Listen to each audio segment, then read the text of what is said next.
Tardaron 3 días en deliberar. Los 9 miembros del jurado popular debían responder a 84 preguntas planteadas por el tribunal para establecer qué hechos consideraban probados y cuáles no.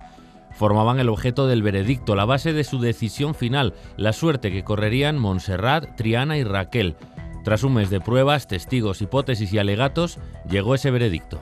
Los jurados encontramos a doña María Montserrat Ascensión González Fernández, culpable del delito de asesinato, a doña Montserrat Triana Martínez González, del delito de asesinato, culpable, a doña Raquel Gago Rodríguez, culpable del delito de asesinato.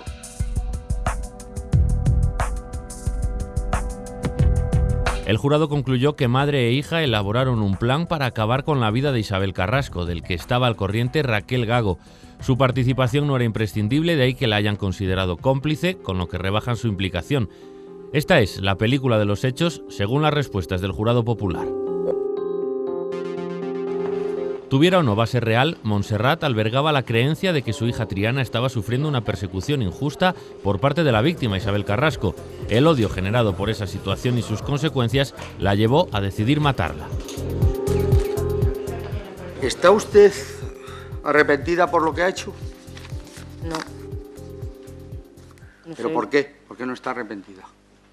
Pues porque si no mentiría, si digo todo lo...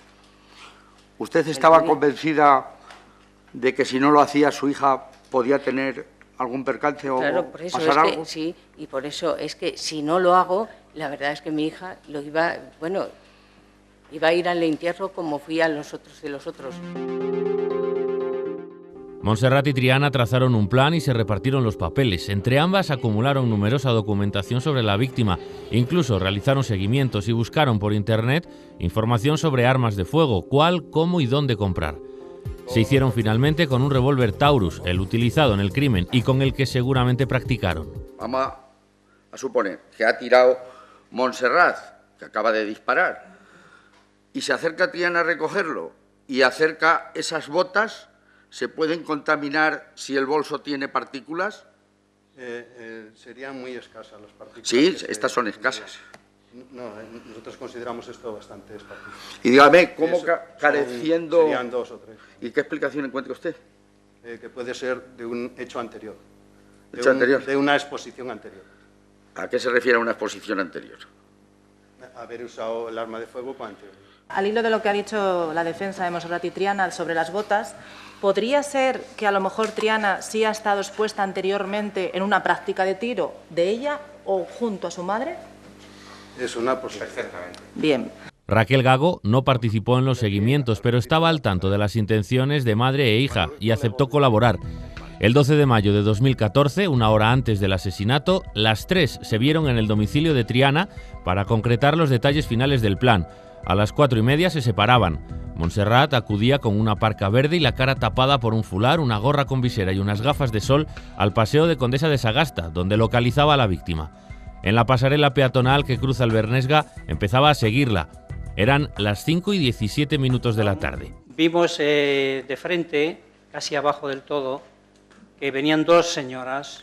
Que venían de Condesa. Sí, venían de Condesa hacia Salamanca. Y ustedes iban en sentido contrario. Y nosotros íbamos de Salamanca a Condesa. A 2 metros más atrás, más o menos, iba la otra señora.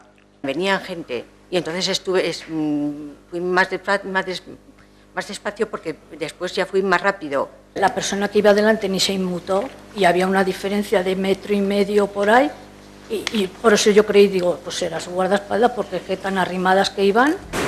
En lo alto de la pasarela se acercaba a Isabel Carrasco y disparaba. Lo hacía al bulto, en medio de la espalda.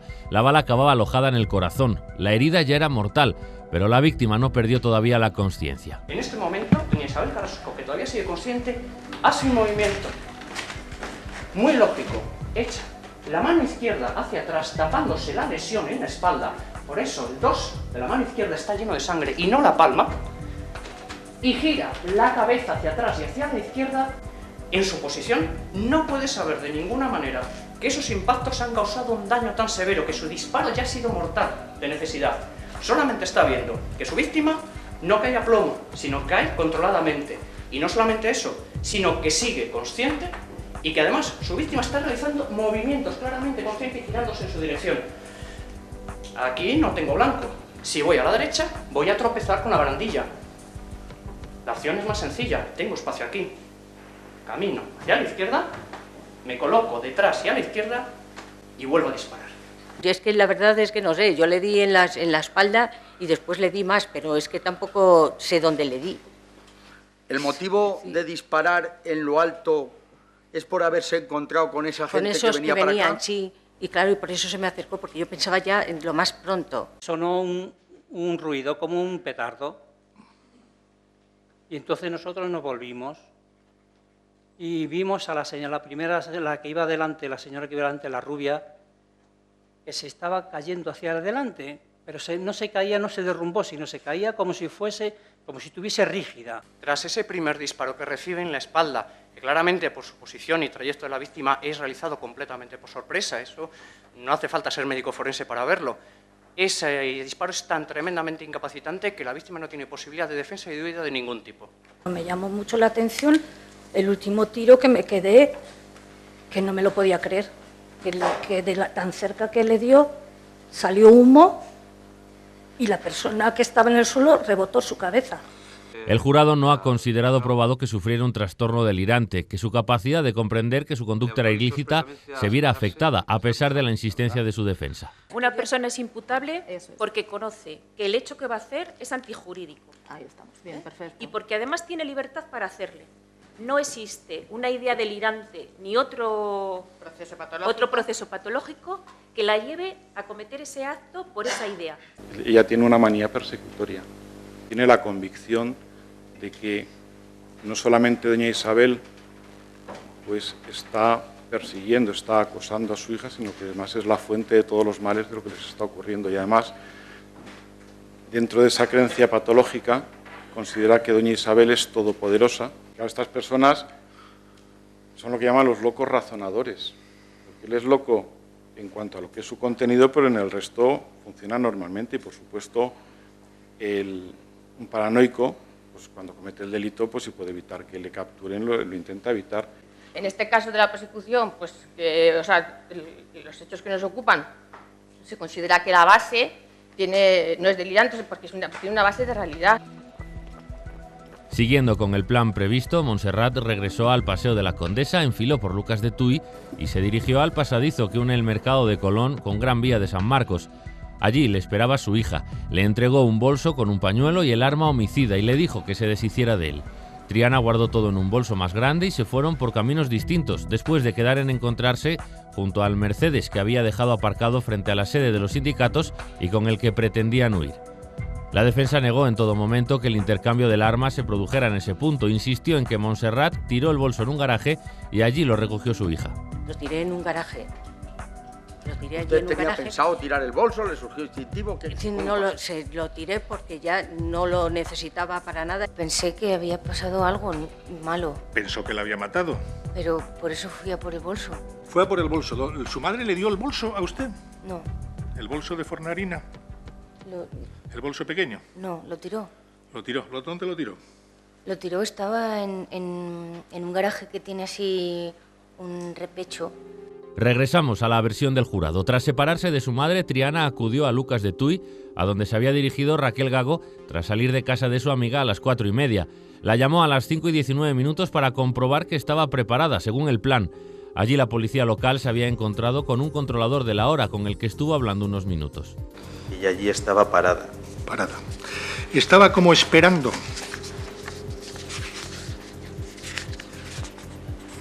Parada esperando, sí.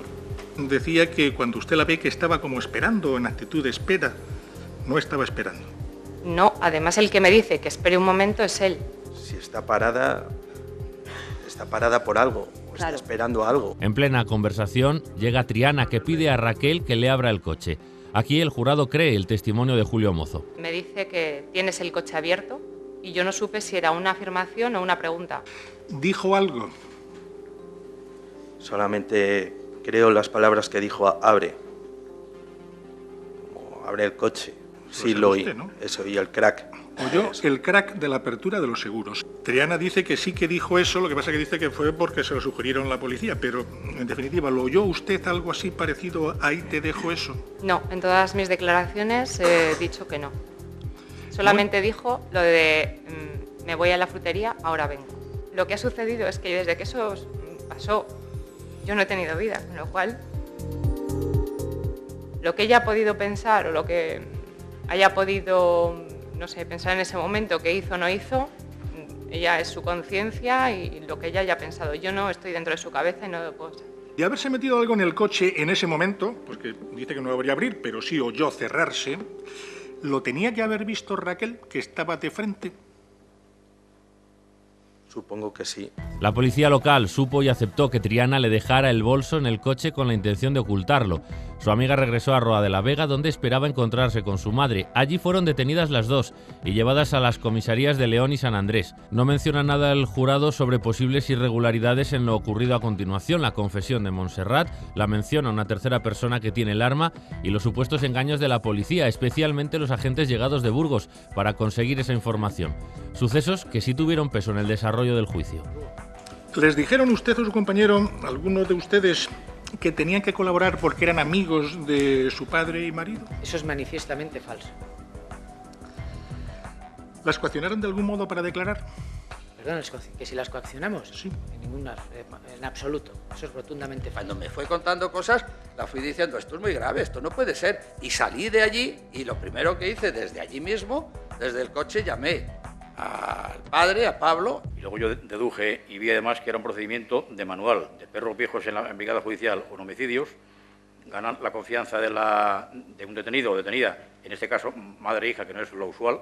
En ningún caso se le puede ofrecer esa situación que lo único que va a hacer es complicarnos la situación a nosotros. Durante las 26 horas siguientes al crimen, Raquel Gago, por su parte, mantuvo oculta el arma homicida y no desveló a nadie su encuentro con madre e hija o el posterior con Triana en Lucas de Tuy. ¿Y por qué? Pues no sé decirle.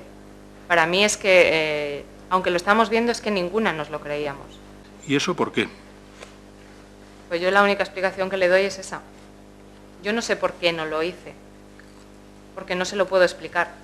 Bueno. Fue mi reacción. Fue su reacción. Cuando llegamos a casa, ella me dice que ha tomado un café con ellas. ¿Un café? ¿En su casa? ¿O dónde? Sí, en casa de Triana. ¿En algún otro momento, estando con usted? ¿A usted le dijo que había estado el día anterior con Triana en Lucas de Tuy? Pues hasta que no aparece el bolso no dice nada de eso. Yo no recuerdo. Hasta que no aparece el bolso. No, porque como les dije anteriormente, dijo que había hablado con ella por teléfono, por la mañana, y que la había invitado a comer. No recuerdo la conversación exactamente. Yo sé que ese día ella no dijo que se habían visto, pero no recuerdo las palabras. ¿Y entró por el otro lado y se sentó usted normalmente? Sí, normalmente. ¿No notó nada en los pies? Es decir, en la alfombrilla de la parte trasera derecha. No. Nada. No vio nada ni nada le molestó para poner los pies y sentarse normalmente. ¿Usted vio ese bolso por allí? No. Dice que había muchas cosas. Dele la vuelta. Vi bolsas. Por ambos lados. Yo vi bolsas de plástico. Hasta que a las 7:20 de la tarde del día siguiente, el 13 de mayo, y con el objetivo de alejar de sí toda sospecha, la agente llamó a un policía nacional, Nacho, para decirle que había encontrado por casualidad el revólver y el resto de objetos en su coche. Digo, tengo ahí un bolso aquí. Es que fue todo muy confuso, el hecho de la llamada. Y al principio, es más, al principio cuando me estaba llamando casi no la entendía, digo, y le tuve que preguntar varias veces, digo, pero Raquel, ¿qué es lo que pasa? ¿Qué es lo que ha pasado?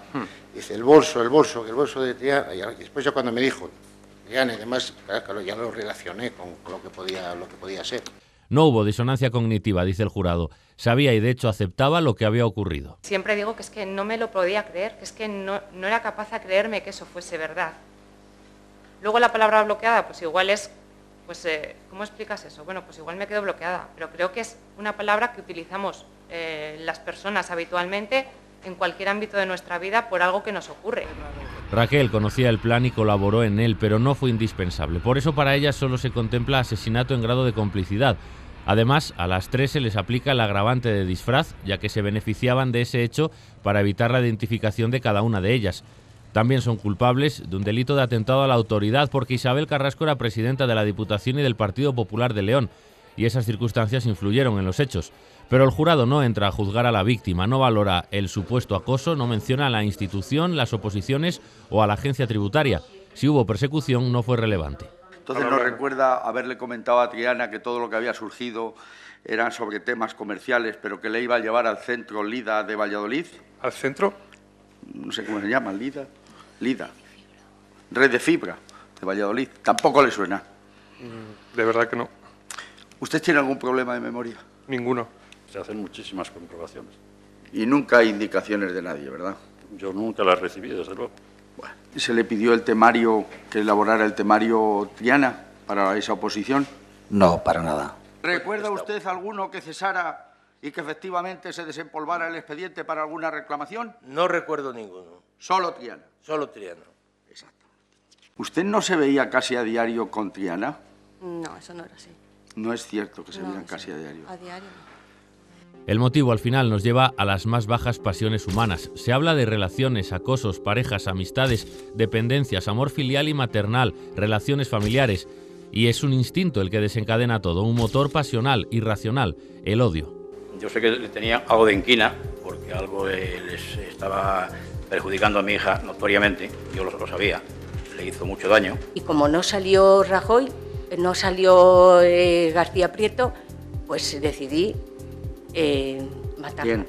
Las tres acusadas son consideradas también culpables de un delito de tenencia ilícita de armas, ya que todas tuvieron a su disposición el revólver con el número de serie borrado y del que no tenían la documentación necesaria.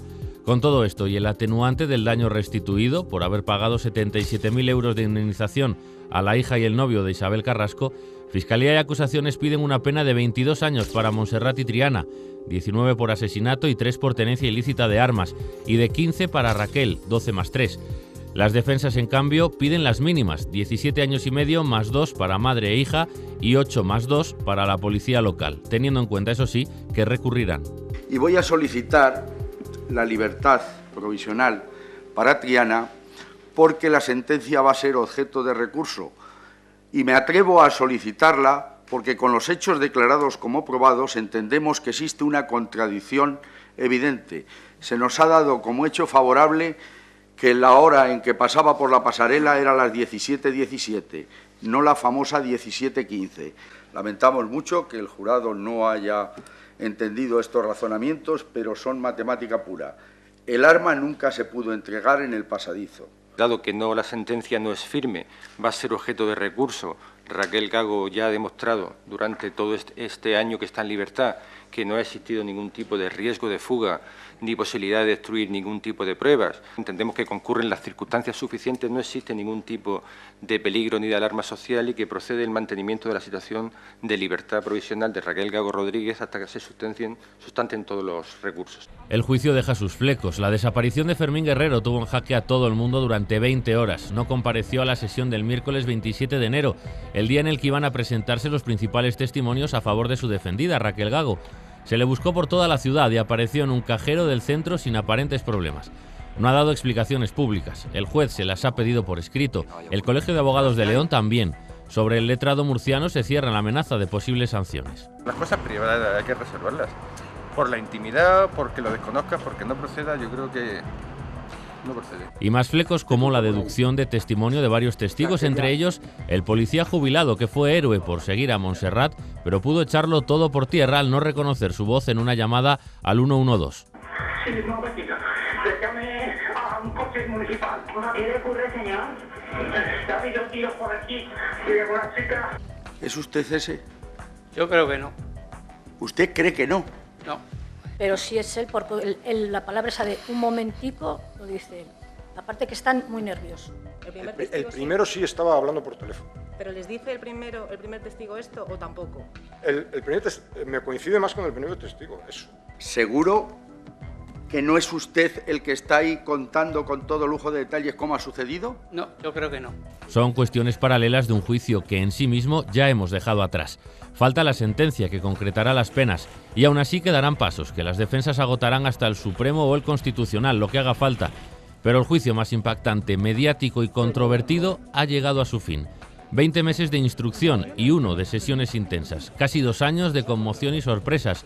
Una ama de casa, mujer del inspector jefe de la Policía Nacional en Astorga, y su hija, ambas militantes del Partido Popular, elaboraron un plan para asesinar a la presidenta de la Diputación y del PP de León, y colaboró con ellas una agente de policía local. Acabaron con la vida de Isabel Carrasco. Querían poner fin a su supuesto acoso, la odiaban. Dieron un giro a sus vidas, pero no el que esperaban. La historia de León, una pequeña ciudad de provincias, cambió también para siempre.